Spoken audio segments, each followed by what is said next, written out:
Hey, welcome to my video. This is Karate Kid 430 from the XDA forum about making the Samsung S8 work with the DeX without the official accessory. So right here we're doing the Tab Pro S multi-port adapter. It's defined in the kernel by the product and vendor IDs. It doesn't fast charge either with USB-C or adaptive fast charging. It might with the Tab Pro S 12 volt adapter, but I've never got my hands on that, but it's working. We've got the touch on the touch screen. It's stuck in USB 2 mode, but we can show that this USB hub and gigabit Ethernet is an RTL8153 from Realtek. It does work, and we get more than 100 megabits per second that we would out of this. So if we move to iPerf here, we'll do the server side on this app. Because it's faster that way, it must have a bottleneck if you connect from the Android. I connect from my file server that's on the Ethernet near it. But yeah, what have we got? 306 megabits per second.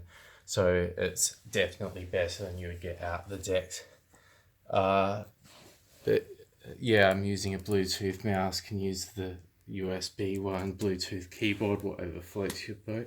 Now the next one to move to is the eBay one B3414. It's the DisplayPort one. It can do 4K 60. It doesn't have USB port, but the only way to get 4K 60 with USB is to get the very hard to find ones that have the DisplayPort and a USB 2 port that doesn't take away from the DisplayPort links.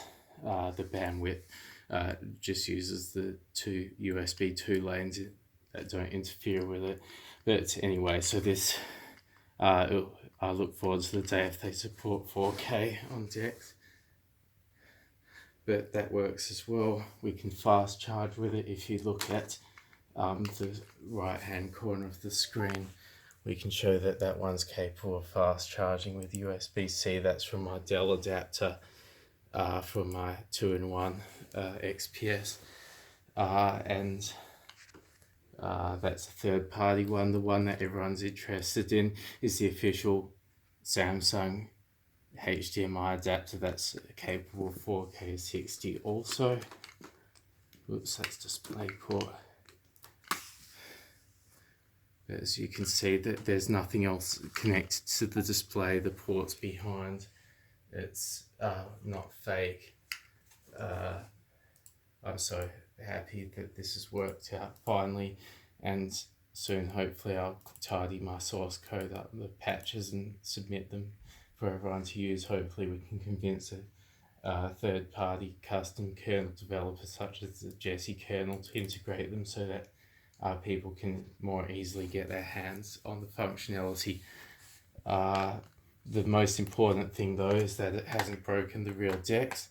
This is the Samsung Alcantara case. It's the only one I could find that would fit in it without taking it off every time. So we can use the touch. We can use Ethernet. You can't use two Ethernets on the DeX. They're recognized in the kernel, but you can only pick ETH0 in the menu, which is always the one inside the DeX.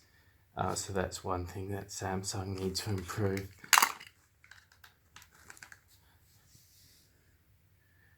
And before, as we showed, we didn't have to charge for it to work in DeX. It's only the DeX itself that actually requires to be powered to work. I haven't tried for wireless charging with any of these. I don't own a wireless charger, but yeah, the DeX itself works, and that's great. But yeah, thanks for the support, thanks for the tips. I wouldn't have got there without the hints of what was actually wrong. For example, the bootloader mismatch. In the long term, hopefully Samsung, we can convince them that it's better for everyone to allow this on any hardware, and it will attract more people anyway to that platform, which is great. Yeah, thank you for watching.